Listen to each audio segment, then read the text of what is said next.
Welcome back, guys. Here it is. Democrats are at it again. They're fuming. They're fuming over the Super Bowl because nobody wanted to stand for the Black National Anthem. Yeah. Well, kind of say, this is when you kneel for the real national anthem, what do you expect crowd is going to do? The crowd at the NFL, the audience, they're not there for political purposes. They're there to enjoy a game. But NFL decided to take it political again. This is their fourth year playing a Black national anthem. Now, let's talk about that for a second before I read this article. Democrats cry unity all day. All day. And these pundits, these clowns, now they're coming out with, oh, we need to have the Black national anthem. Why? If that's the case, then we should play the Iranian national anthem, we should play the Iraqi national anthem, we should play the Indians national anthem, they got one. We should play the Mexico's national anthem. We should play all the countries' national anthem if that's the case. If that's the case, then let's do it. So, you can't just do a Black national anthem and say, oh, we have to do this because of our ancestors built the country. Well, you know what? It wasn't just the blacks who built this country. The country was built with immigrants. So you can't just say the blacks built it. That just doesn't fly with me, right? But fast forward to now. They keep talking about uniting. Well, this is more divisive. You are just pushing another segregation part on the people. And if that's what you want, fine. You want to be segregated? Fine. Segregate yourself. I'm not going to push for it. You're pushing for it. If you want to do that, then do it. Be on your own. Segregate yourself. Don't mix yourself with any other race. And just keep it that way. And don't bitch and complain if you're not included in anything. Because that's what you're doing. Anyways, let's read this. Democrats fume at Super Bowl crowd for not standing during Black National Anthem sung by Andra Day. Tennesse Democratic Rep Steve Cohen. If you know him, oh boy. This guy has few choice words for himself. Let me make this larger. Very, very few stood at Super Bowl for lift every voice and sing the Negro National Anthem. This is what he said, YouTube. Not a pretty picture of Super Bowl crowd. Cohen groused on X. Sunday marked the second consecutive Super Bowl in which the ball was performed live on field for the big game. The poem was sung by Andra Day and drew much fanfare from the audience. No, it didn't. Again, this is New York Times, so of course we're gonna, sugarcoat everything, right? Let's sugarcoat the whole thing. By the way, I don't watch the game because of that reason, because of the Black National Anthem, because they were going to sing the Black National Anthem. It's a very divisive way of doing these things. We got one national anthem, and that's it. We don't need another one. The Black National Anthem was composed by civil rights activist James Weldon Johnson in the late 19th century as an ode to hope for African American freedom as well as faith. Cohen, who is Jewish, presented Tennessee's 9th Congressional District, which is 66.8% black. He is the only Democrat in the state congressional delegation.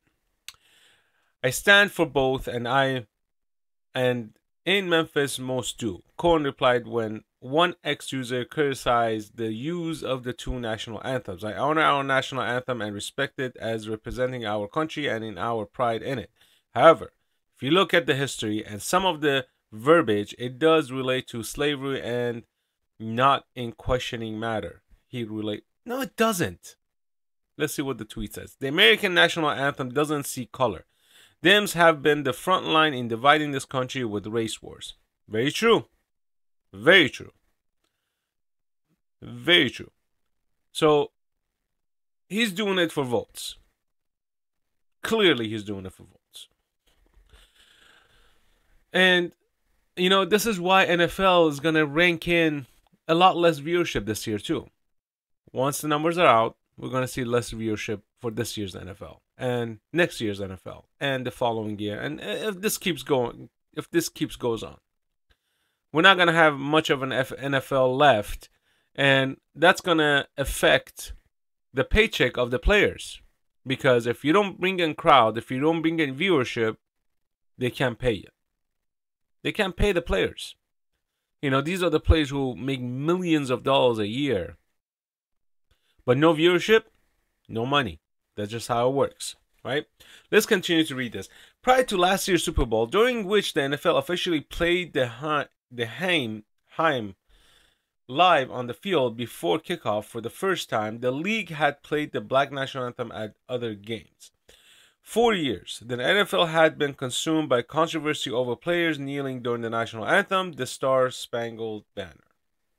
In 2018, the NFL began barring players from kneeling during the national anthem and to remain in the locker rooms if there was an issue.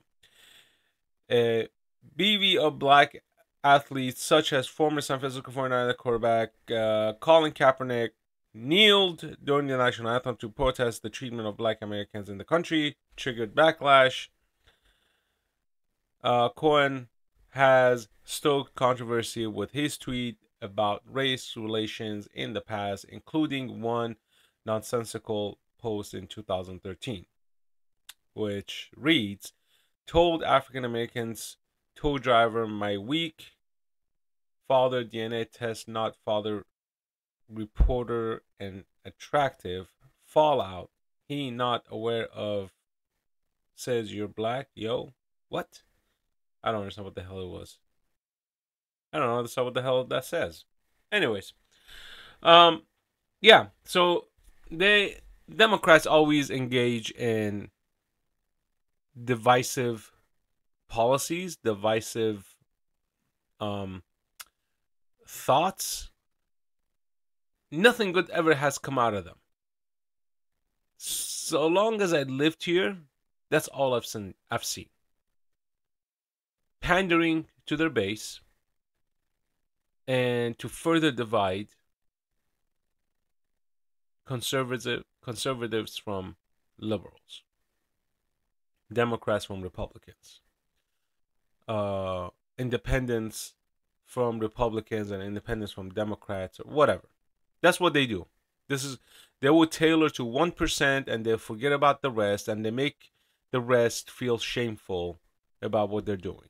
That's exactly what they do. That's their tactic. That's exactly their tactic. They make you feel shameful.